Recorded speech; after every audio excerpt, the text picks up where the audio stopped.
Olá, pessoal! Nessa aula a gente vai fazer agora um case, né? Do começo até o finalzinho. A gente já viu passo a passo aí, já entendeu, já conhece como é aplicado o diagrama de Ishikawa e agora a gente vai ver como ele é usado na prática. A gente já fez 2 exemplos ali, viu como é que ele é estruturado, viu a carinha dele, mas agora a gente vai fazer desde o começo. Então, lembrando aqui, a gente tem as 5 fases aí, as 5 etapas para a utilização do diagrama de Ishikawa. E aí a gente vai ver esse case estruturado dessa forma, para facilitar para você. Então, tem a primeira parte, que é a definição do efeito, depois vai ter a parte da metodologia de discussão, a coleta das subcausas, a revisão do diagrama e a proposição das ações corretivas. Então, a gente vai ver cada uma delas em torno desse case real aí. Então vamos para a lousinha que eu vou contar para vocês como é que é essa historinha aí, o que aconteceu para eles acharem esse efeito aí e trabalharem em cima dele usando o Ishikawa.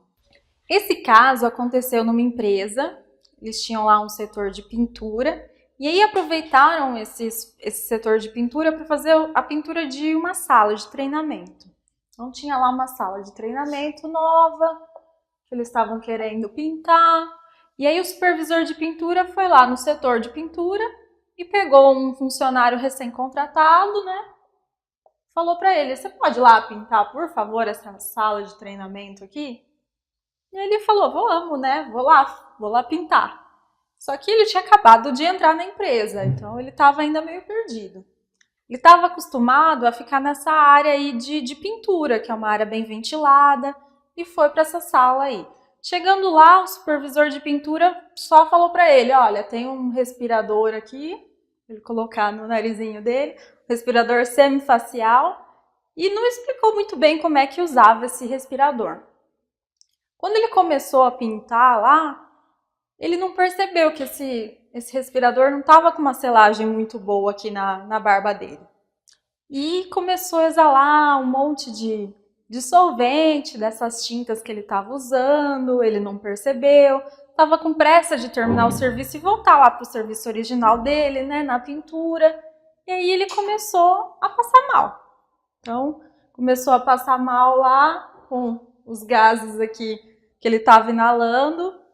E aí a CIPA, né, que é a Comissão Interna de Prevenção de Acidentes da empresa, recebeu lá um chamado, né, que ele estava passando mal e foi socorrer, tá bom? Essa é a historinha aí que a gente ficou sabendo dessa empresa. Então vamos voltar ali para a TV para a gente continuar. Então a CIPA recebeu aí esse chamado e eles abriram um CAT, né, uma comunicação de acidente de trabalho. Então, a partir dessa CAT, que é uma fonte reativa, a CIPA teve aí o seu efeito definido, né? Eles conseguiram definir que o efeito era essa abertura dessa CAT e foram investigar essa intoxicação, né, que veio dessa CAT que eles abriram, dessa comunicação de acidente de trabalho. Então, aqui a gente tem a primeira fase lá daquele diagraminha, daquela tabelinha que a gente tinha visto antes. Então, essa é a primeira fase. A gente contextualizou, eles viram, entenderam o que estava acontecendo e receberam esse CAT, que é uma fonte reativa, né? O problema chegou até eles, o funcionário, o colaborador passando mal ali, intoxicado, chegou até eles e essa comunicação chegou até eles, então é uma fonte reativa. Então, definido o efeito, que é a intoxicação aí. Entender o que causou essa intoxicação e como é uma comissão interna de prevenção de acidentes, eles vão tentar entender para poder prevenir e não acontecer de novo. E aí, conhecendo ali o que geralmente causa esses acidentes de trabalho, como eles estão diretamente ligados a isso, estão sempre prevenindo acidentes, eles têm uma metodologia. Nesse caso, eles usaram uma modificação ali do 4P. Então, eles usaram o 4P com algumas modificações. Nesse caso, eles utilizaram características pessoais, ambiente de trabalho, agentes materiais e organização. Então, é uma variação aí do 4P que a gente viu lá, que é uma das formas de estruturar, de começar a discussão do brainstorming, e entre outras, né? Então, eles usaram essa aqui, que é o passo 2. Então, já fizemos aí a contextualização do efeito, já sabemos que queremos estudar a intoxicação e preveni-la, e aí a gente já viu agora aqui as causas que eles encontraram para poder dividir. Então, já temos as causas. O passo 2 também já está concluído. Então, a gente vai agora para o passo 3.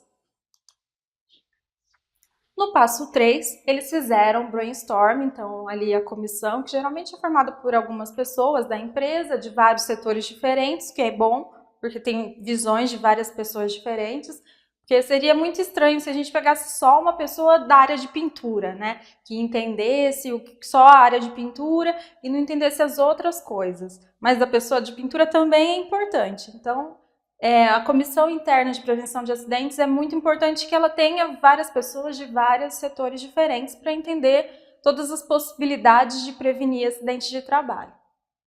Então, para cada uma das causas aí definidas lá no passo 2, eles encontraram algumas subcausas.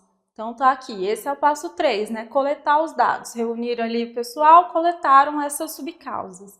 Então, por exemplo, aqui na parte de agentes materiais, eles detectaram que o uso de tintas e solventes tem muita relação, a gente sabe, com a intoxicação, que é o efeito que eles definiram lá no passo 1. Então, essa é uma subcausa. Outra coisa, ambiente de trabalho, local sem ventilação. Ele fala ali na historinha que antes a pessoa ali, o funcionário, estava acostumado a trabalhar num local com ventilação, acabou indo para um lugar agora que não tem, as janelas estavam fechadas, a concentração de solventes era muito alta, de agentes contaminantes era muito alta. Então, tem isso. A exposição direta ao agente, porque a gente viu que não estava selando bem. Tem outras coisas, então, características pessoais, ele estava querendo ir embora rápido, estava ansioso, não conhecia muito bem. E também teve as falhas da organização, de não treiná-lo, de não falar para ele como é que funciona e tudo mais. Foi uma comunicação inadequada. Então, essas são as subcausas. Então, já fizemos o passo 1, já fizemos o passo 2, agora terminamos o 3, vamos para o 4. Então, lá, eles usavam essa folha de solução de problemas para poder colocar os problemas que eles encontravam. Isso é uma ótima forma de guardar o conhecimento. Então, ele não se perde. Se acontecer de novo, é lógico que o ideal é que não aconteça, né? Para prevenir acidentes. Então, eles estão fazendo tudo isso para que não aconteça de novo. Mas se acontecer, eles vão ver que eles já fizeram isso e vão entender até por que não tiveram uma ação corretiva antes. Então, tem 4 passos aqui nessa folha de solução de problemas. Em algumas empresas, eles usam a RNC, que é o relatório de não conformidade. Então, tem várias empresas, depende do tipo de empresa, pode usar esse para falar de defeito, e a estrutura é basicamente a mesma. E o diagrama de Chikawa faz parte desse relatório. Então, nessa folha de solução de problemas dessa empresa em específico, tem 4 partes que eles preenchem. A primeira é ali a equipe, falar quem que que faz parte, né? Quem que colaborou, quem que ajudou a discutir. A segunda são as ideias mesmo, então o brainstorming, eles foram colocando ali tudo que vinha, veio à mente, foram discutindo, colocando, escrevendo aqui nessa parte 2. Depois disso, eles filtram o que é interessante de tudo que eles colocaram aqui, e encaixam naquelas causas que foram definidas no passo 2, para fazer o passo 3 da elaboração do diagrama de Chikawa. Então, eles vão colocando aqui que essas são as subcausas que vão preencher o diagrama de Chikawa. Depois disso, eles vão começar a levantar os porquês, né? Por que pega algumas... Aqui, no caso, eles pegam 3 subcausas que são as mais prováveis. Lembrando que, geralmente, sempre, um efeito nunca tem uma causa. Sempre tem várias causas que tem a ver com esse problema que a gente está estudando. Ele não tem só uma causa. Então, aqui eles escolhem 3 e daí vão tentando descobrir o que aconteceu, por que essas 3 estão acontecendo. Então vão fazendo 5 porquês. E terminam aqui, logo depois, falando quais ações corretivas. Eles chegaram aqui nos porquês, nas respostas desses porquês, e definem algumas ações corretivas. Isso aqui faz parte do passo 4 ainda, que é rever o diagrama. Então, é a hora que você vai lá, vai dar uma olhada no que você tem de dados, tenta ver o que realmente é provável, que causas são prováveis, quais são pouco prováveis, e faz uma revisão, retira, fala, vamos eliminar isso aqui, ou não vamos olhar para isso por enquanto, vamos priorizar essas aqui. Então, isso faz parte do passo 4 de revisão do diagrama. Aí, quando eles começam a pensar em ações corretivas, eles precisam priorizar. Então, ali estava preenchido as 3 causas principais. Como é que eles encontraram essas causas principais? Eles foram rever histórico baseado em dados reais, né? Dados que eles tinham ali concretos, para poder decidir o que eles iam fazer, como é que eles iam fazer, o que eles iam priorizar. Então, no caso, eles pegaram o banco de dados deles de acidentes passados. Então, eles tinham lá uma planilha onde eles registravam todos os acidentes de trabalho. Todos que foram comunicados por CAT para o INSS estavam lá. Então, eles foram lá olhar e lá eles têm que colocar o agente causador, né? Então, é uma forma de tentar achar dados que embasem essa priorização aí do que a gente vai usar para fazer as ações corretivas. Então, aqui no caso, eles pegaram essa tabela que eles tinham, essa planilha, e tabelaram aí os dados. Então, pegaram os dados de 20 anos aí para ter essa base de comparação. E viram aqui que negligência de instrução, falta de EPI e o uso de materiais perigosos eram as causas mais frequentes. Então, fizeram um gráfico de Pareto. Volto a lembrar que a gente tem um curso de gráfico de Pareto aqui na FM2S, para quem quiser conhecer mais, saber como é que ele é feito, saber como analisar certinho, tem o curso lá para você ver completo. Aqui a gente está vendo só como é que é a relação dele com o diagrama de Ishikawa. Então, eles viram que esses 3 primeiros aqui tinham uma forte relação com os acidentes de trabalho, né? São os mais frequentes, eles respondem por, aqui está, 83% dos acidentes que aconteceram nesses 20 anos, então são os 3 que realmente tem que atacar. Então, é assim que eles fizeram nesse caso, para decidir o que eles iam atacar, né? Quais causas, quais subcausas ali eles iriam olhar com mais atenção.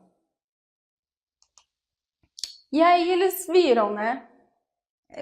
Fizeram ali algumas sugestões de ações corretivas e dentro dessas, aqui eles listaram uma ação corretiva para cada uma das subcausas que eles encontraram lá. E aí optaram por priorizar as que tinham relação com aqui as 3 causas mais frequentes de acidentes de trabalho nesses 20 anos.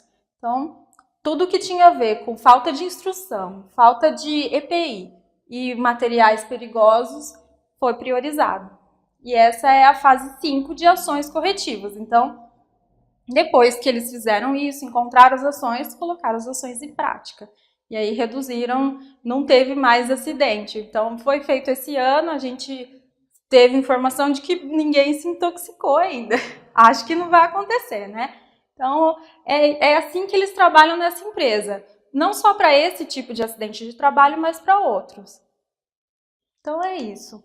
Aí, na próxima aula, a gente vai ver alguns cuidados de como elaborar o diagrama de Ishikawa. Tem alguns cuidadinhos aí, a gente vai ver na próxima aula. Até a próxima!